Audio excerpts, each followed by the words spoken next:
ভাইরে, ভিডিওটা প্রথম দেখলে মনে হতে পারে কানের ভেতর থেকে বুঝি ময়লা বের করা হচ্ছে, কিন্তু না ভাই, ওটা ময়লা না, ওটা গুপ্তধন। সহকারী শিক্ষক নিয়োগ পরীক্ষায় কানের ভেতর লুকানো অত্যাধুনিক ডিভাইস সহ ধরা পড়েছে 48 জন। আহারে আমার সোনার দেশে সিটি গোল্ড মানুষজন, তোমরা এত বুদ্ধি নিয়ে রাতে ঘুমাও কিভাবে? মাথার বালিশ কি সত্যি বুদ্ধির এত ভার সহ্য করতে পারে? শিক্ষক হওয়ার মতো পবিত্র পেশায় ঢোকার জন্য এসে নিজেরাই করলো চুরি। ধরা না পড়লে এই 48 জনের মধ্যে থেকেই অনেকেই হয়তো আগামী 10 দিনে শিক্ষক হয়ে যেত।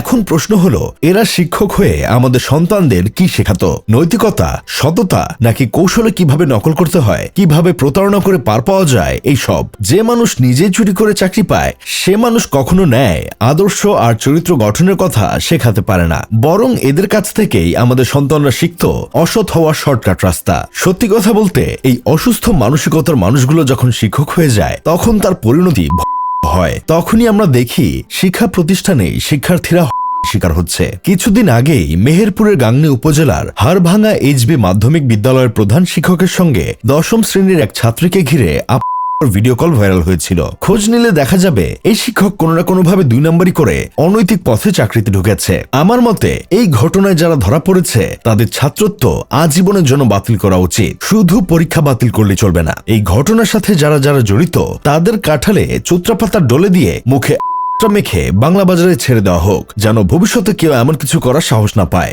শিক্ষক নিয়োগ মানে শুধু কয়েকটা পদ পূরণ করা না, এটা একটা জাতির ভবিষ্যৎ বাছাই। শিক্ষক যদি হয় ফসল, তাহলে শিক্ষার্থীরা আর যাই হোক ভালো মানুষ হয়ে উঠতে পারে না। আর একটা ভিডিও দেখে আমার কদম জোড়া কান্দে উঠে গেছে। কি বলবো, মুখের ভাষা হারিয়ে ফেলেছি। ফেনী জেনারেল হাসপাতালের অপারেশন থিয়েটারের ভিতর চুলা, নার্সরা পিঠা বানাচ্ছে। হাসপাতালের সবচেয়ে গুরুত্বপূর্ণ ওয়ার্ড ধরা হয় অপারেশন থিয়েটারকে। সংক্রমণ রোধে এ ওয়ার্ড জীবাণুমুক্ত রাখা অপরিহার্য, তবে সে ওয়ার্ডই বসানো হয়েছে চুলা। নার্সরা রোগীর সেবা বাদ দিয়ে পিঠা বানাচ্ছে।